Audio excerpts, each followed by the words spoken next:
আসসালামু আলাইকুম। নবম পে স্কেল সম্পর্কিত আপডেট।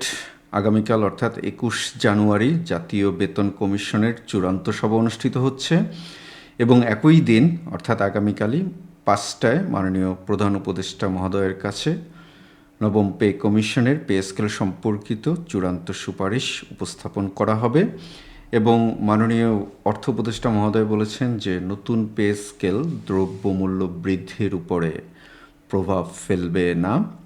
প্রতিবেদন জমা এবং বৈঠকের সময়সূচি আগামীকাল ২১ জানুয়ারি ২০২৬ বুধবার দুপুর ১২টায় জাতীয় বেতন কমিশনের শেষ সভা অনুষ্ঠিত হবে।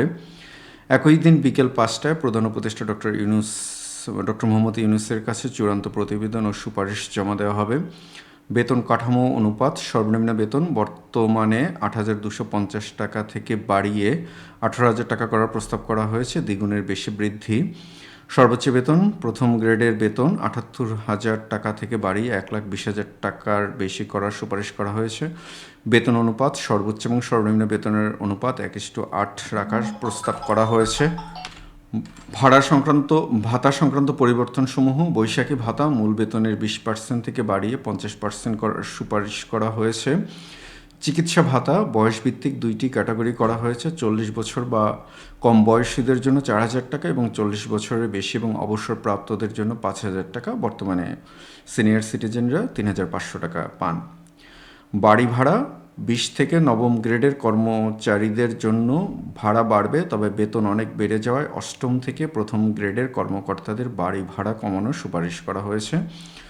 বাস্তবায়ন ও বাজেট প্রক্রিয়া আংশিক বাস্তবায়ন ২০২৬ সালের ১ জানুয়ারি থেকে আংশিক বা ভাতার কোনো অংশ কার্যকর হতে পারে। পূর্ণাঙ্গ বাস্তবায়ন ২০২৬-২৭ অর্থবছরের প্রথম দিন থেকে অর্থাৎ ১ জুলাই ২০২৬ থেকে পূর্ণমাত্রায় কার্যকর হওয়ার কথা রয়েছে। বাজেট পুরো কাঠামো বাস্তবায়নের জন্য সরকারের অতিরিক্ত ৭০,০০০ থেকে ৮০,০০০ কোটি টাকা প্রয়োজন হবে।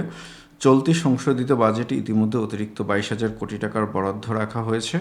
অন্যান্য গুরুত্বপূর্ণ তথ্য, পে স্কেল সংস্কারে ২০টি গ্রেড কমিয়ে ১৬টি করার প্রস্তাব থাকলেও চূড়ান্ত প্রতিবেদনে ২০টি গ্রেডেই বহাল থাকার সম্ভাবনা বেশি। অর্থ উপদেষ্টা জানিয়েছেন এই পে স্কেল বাজারে কোনো বিরূপ প্রভাব ফেলবে না এবং সরকারি চাকরিজীবীরা সন্তুষ্ট হবেন।